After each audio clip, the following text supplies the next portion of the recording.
brings us to today's mentions and tips. What happened this weekend? It was awful. Daylight savings time. Oh my gosh. It takes me a week. I don't know what it is. It does. You know, and so, I mean, you know, you wake up and it's you fiddle around, and next thing you know, it's not 8:30, it's 9:30, and then you go to the gym, you come home, it's not 1:30, it's 2:30. It's like the whole thing is messed up, you know, and everybody's walking around here like it's okay. It's not. It's not okay.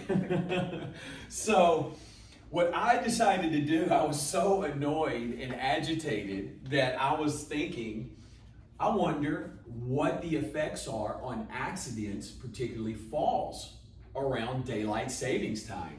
And there's some good stuff. You guys remember all references and sources are available at mybalanceuniversity.com. You can go and get the same exact sheet I use in class. That's what I post. It has all the links where I pull the information from. So we want to make sure we're as transparent and as possible, and for you guys to get the information. So a man squints in the morning as he reaches to turn off his alarm. Twice a year, many Americans prepare for daylight savings time, a period when time springs forward by an hour, March, and falls back in November. Springs forward by an hour in March and falls back in November, just by adjusting the clock. A study in Scientific Reports found this change impacts people differently based on their tendency to be an early riser or go to bed later. As part of an intern's health study, 831 medical residents shared their genetic information and wore a fitness tracker to track their sleep patterns. Researchers assessed changes in their sleep schedules the week before, during, and after daylight savings time in March of 2019. So this was March of 2019.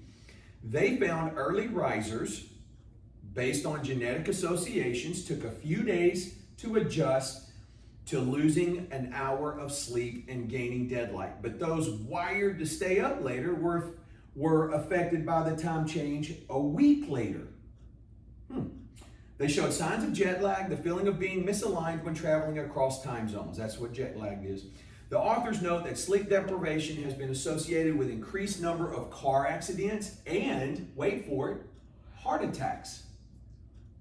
That's a new one.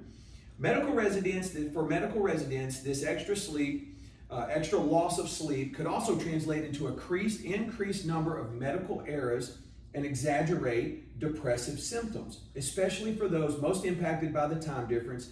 This study was supported by the NHLBI and the National Institute of Mental Health. So, pretty interesting. There's more about the heart attacks too. So I found that in a couple of places, which was really surprising, right? So the sleep deprivation is important for falls when it comes to falls, right, guys? Because we're cloudy, we're not paying attention to what we're doing. And so you can look and see where sleep disorders directly impact the number of falls around the home and out in restaurants or when your socializations in your social circles. Another report, if you feel drowsy on a Monday morning, it's probably due to daylight savings time. It's more than just a little extra than those few hours or that hour that you lost. And this is according to a physician, Dr. Michelle Kincaid. She's a trauma surgeon. And she says the extra daylight in the evening is nice, but it can make for some groggy mornings as we adjust to the lost hour. Again, we're talking about sleep disorders and the impacts that has on balance. And so, let's see, she says, time change can last for several days. So let's talk about our circadian rhythm. That's what we're really after in daylight savings time. How many of you have heard of your circadian rhythm? Perfect. The United States, we've actually used this as a torture technique to extract information from folks. We put them in a dark room, leave them in there for a few days, and their sleep patterns become disrupted. And most of the time they're willing to tell you whatever the information they have.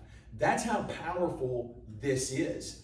When the sun goes down, our bodies have an internal clock, and it starts to set that clock, and we start winding down. Our metabolism slows, our activity slows, and generally most people have a inherent pattern, right? Most of us at certain times of days, we've done this for years, decades even, Our daily schedules, we're creatures of habit, tend to be the same. Most of us at 8, 8:30, you have your time. We will go and say, okay, that's enough, and we sit down, right? And that tends to get stronger as we age, and that circadian rhythm becomes more imprinted. So when we have a disruption like daylight savings time, it's just an hour, but it's just an hour, right? And so that becomes a big issue for us. So some numbers here: 1/3 of nations have adopted some form of daylight savings time. And it's associated with costs and benefits that include impacts on accident rates.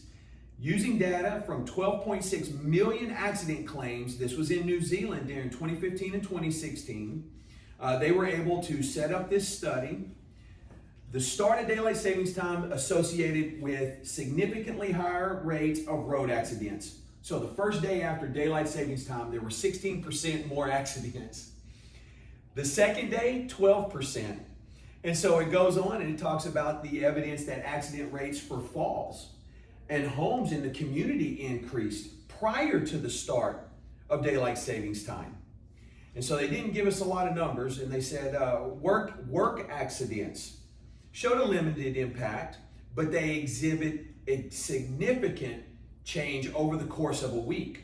So daylight savings time happens on a Sunday, right? By Friday, it was 13% higher. Accident rates were 13% higher than Monday. So you have whatever accident you were having on Monday, it got worse as the week went on, right? So we'll zoom through here. Daylight, yeah, it plays a significant role. And so another thing I just want to briefly touch on is Sundowner Syndrome, right? And when we're dealing with Sundowner Syndrome, this is something that folks that have Alzheimer's deal with, the Sundowner Syndrome. And what this is it can cause Sundowner Syndrome. Thought I had the definition here. Maybe shoot through here. Can impact mental health. Can cause sleep-related problems because of sudden change in sleep cycles. Lack of sleep can be particularly dangerous because it increases the risk of injuries and falls. Studies have shown that heart attack instances go up. There's that heart attack again in daylight savings time in November and at the end of March. Instances of depression and anxiety can increase in older adults with daylight saving time. Nearly 20% of Alzheimer's patients are known to be impacted by Sundowner Syndrome. This in daylight savings time enhances the effects or the impacts of that. So Sundowner Syndrome is as the day goes longer and that sun starts to come down. Most folks with Alzheimer's, the symptoms tend to get worse at that time later in the evening. And so that's what they're referring to. And so what we want to be careful of, guys, through all this, we want to make sure that we use the bedroom only for sleeping. These are some suggestions that have come out of some research. The last thing I'm going to talk about, and we'll get to work, but I want you to check this out. This is some good information. It's interesting information. So some good ways to help combat that tiredness, that grogginess, that daylight savings time may leave you with. Use the bedroom only for sleeping. You know, a lot of people like to do physical activities or eat or watch TV or read. Try to use the bedroom only for sleep. These are suggestions again from this study. Try to sleep consistently. Try to exercise and spend time outside. Avoid alcohol and caffeine. The caffeine may be hard. So, and then melatonin is a hormone produced in the body. How many of you have heard of melatonin? Right, there you go. Melatonin produced in the body and helps regulate a person's sleep cycle. So when you consume caffeine, melatonin levels can go down. So that's something to take into consideration. And don't take naps. Boy, that's a terrible suggestion. Don't take naps. Who wrote this? And then set the environment and try to eliminate disturbances when you're getting ready for bed. So Sundowner, I did have a definition for Sundowner Syndrome. Sundowner Syndrome tend to show changes in their behavior. It's people who suffer from Alzheimer's. Sundowner Syndrome is a condition where they tend to show changes in behavior as the sun begins to set. And they often suffer from this problem because it is related to confusion and memory loss. So there's some good stuff there too.